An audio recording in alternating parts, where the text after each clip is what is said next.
kadang jingkrak.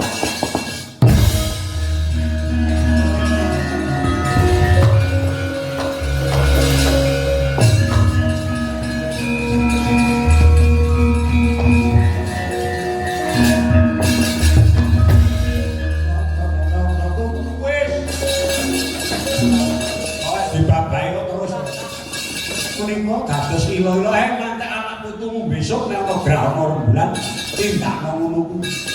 Lan ucap syukur nang dewa. Lan uga sapimu kok openono nek duwe kambil gading kambil puyuh sing ana ngabul omah.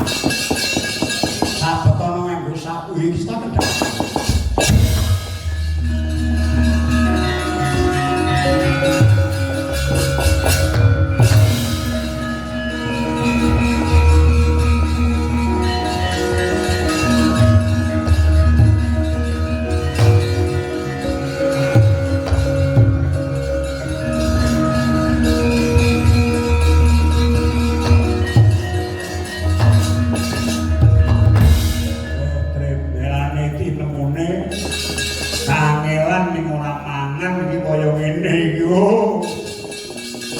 Dewa kabeh saeneng-enenge wis ngombe Tirtamerta.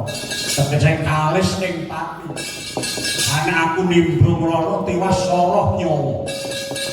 Ora bakal menang lawan para dewa sing ora bisa mati. Bali nyandang kamu, Cok.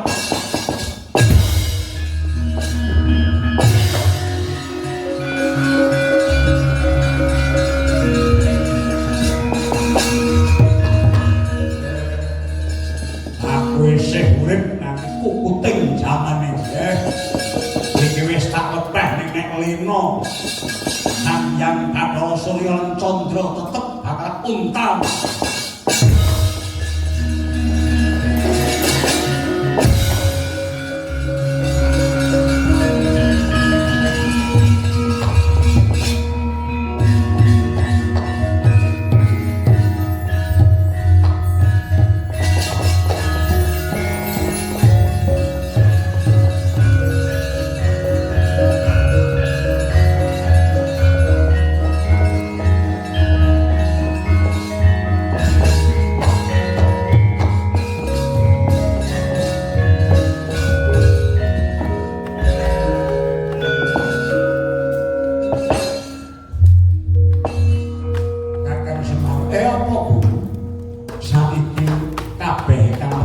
Saka jroning samudra Siramana wis mapan ning kasuwargan. Sopro Mayu Bagya klebu ana jaran sembrani ugi dadi jaraning dewa lan uga mau katon ana gajah gedene kagilo-gilo. Ya kuwi jeneng gajah Airawata lan liya-liyane kabeh wis pepak mapan ning kasuwargan. Syukur kake wis dawuh. Ya kula nedha mrimo marang jeneng para kula nyatane sira iki bisa tuntas narekane perkara iki nganti dewa sekti mangga. Nek pamu iki kula pun dikandhani kayu mandhe bijaksana waktu kula. Iya. Tirtamerta iki nyata banyu panguripan kabeh dadi lambang lan uriping kita iki ora bisa wae saka banyu. Ngerti ora ganing menungsa iki dumadine sekawit saka banyu. Uripe manungsa kanthi laku ning getih ingkang uga wujud banyu. Kabeh sifat urip butuhake banyu. Rong protoloning jagat iki uga dumadi saka banyu. Lambang karo kasampunan pinggane kaya banyu suci. Mula wong sesuci mung uga nganggo banyu.